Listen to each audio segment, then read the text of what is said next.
Pemirsa, kapal yang membawa pengungsi Rohingya kembali terpantau oleh nelayan di laut perbatasan Kabupaten Pidi dan Aceh Besar. Namun hingga saat ini belum diketahui di mana rombongan imigran gelap tersebut bertemu. Baru-baru ini, nelayan Aceh kembali melihat kapal pengungsi Rohingya yang masuk perairan Aceh. Dan berdasarkan informasi yang beredar, kapal yang membawa imigran asal Myanmar itu berada di laut perbatasan Kabupaten Pidi dan Aceh Besar.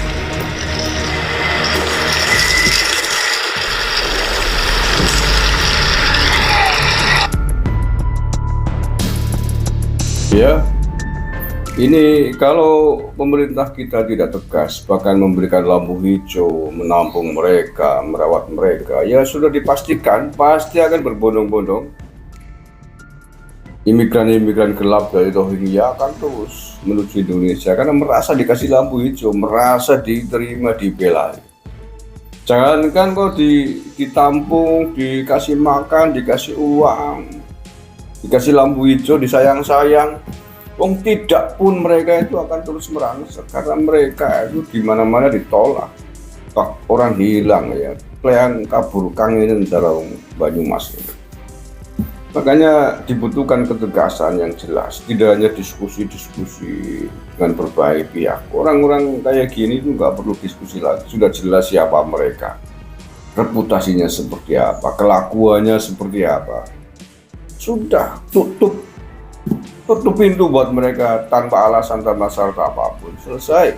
Seperti yang dilakukan oleh Singapura, oleh Malaysia, oleh Brunei, oleh Australia, dan yang lain-lain, Thailand. Ya, karena mereka orang-orang kok bikin gaduh, bikin kacau, benalu, parasit, monster kok mau ditampung gimana sih? Masa kayak nanganin orang-orang kayak gitu nggak bisa, nggak becus, gimana kalau nanganin musuh besar? Allah ya karim. Itu baru loh ya kemarin ini, jadi bukan yang dulu-dulu. Jadi hari ini sudah ada 1.600-an sekian imigran gelap dari Rohingya yang nyampe ke Aceh. Dan ini adalah pendatang baru. Nggak tahu nih, ini berita ini kemarin sore, hari Sabtu kemarin ya, tanggal 16. Nggak tahu sekarang update-nya apakah dia jadi mendarat atau tidak.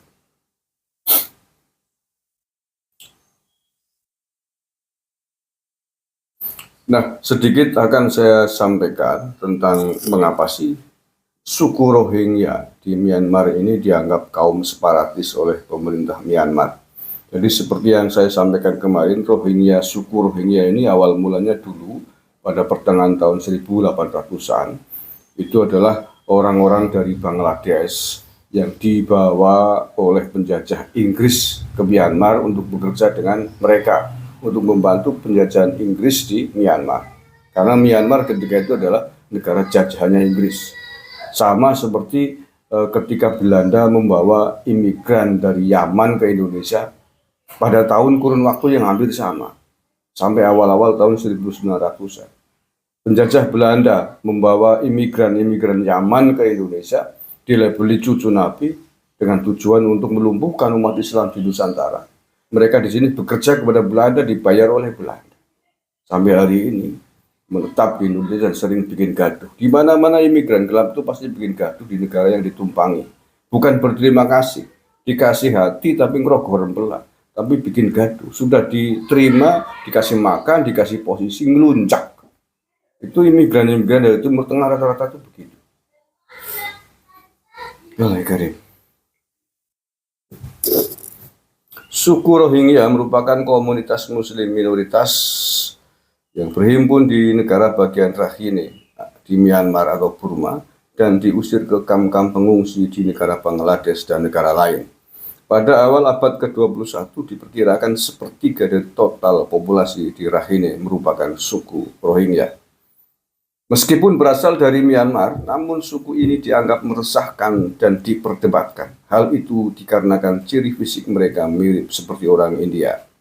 Tidak hanya itu, sejak masa Perang Dunia II pada 1939 sampai 1945, Inggris merekrut orang Rohingya menjadi tentara dan berperang dengan Buddha Myanmar sekutu Jepang.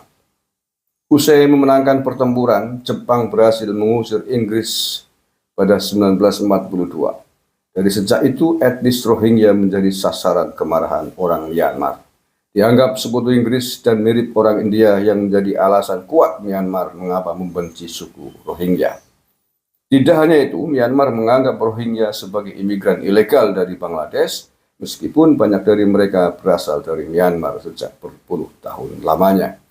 Akibatnya, hampir semua warga Rohingya di Myanmar tidak memiliki dan tidak bisa memperoleh kewarganegaraan sejak lahir. Pada 1947, suku Rohingya sempat diberi hak hukum dan suara penuh. Semua berubah dengan adanya kudeta militer Myanmar pada 1962. Era ketegangan yang baru ditandai dengan lahirnya Undang-Undang 1982. Undang-undang tersebut membuat Rohingya tidak diakui lagi sebagai kelompok etnis resmi Myanmar. Mengutip Britannica, banyak orang Rohingya terpaksa meninggalkan rumah secara berkala, baik di Myanmar maupun negara lain. Hal ini dikarenakan terjadinya kekerasan antara kelompok Buddha Rakhine dan Muslim Rohingya. Gelombang perbedaan signifikan telah terjadi pada tahun 1978, 1991, 2012, 2015 hingga 2017. Tahun 2012, kelompok Buddha Rakhine dan Muslim Rohingya menghadapi kerusuhan yang dipicu oleh sengketa sektariat yang telah dikutuk oleh kedua belah pihak. Akibatnya, konflik tersebut berubah menjadi kekerasan. Kejadian tersebut merupakan tragedi Rakhine pada tahun 2012. Oke, itu sekilas lagi tentang siapakah suku Rohingya di Myanmar yang sampai hari ini posisinya, kondisinya terus ditolak di sejumlah negara. Terima kasih. Assalamualaikum warahmatullahi wabarakatuh.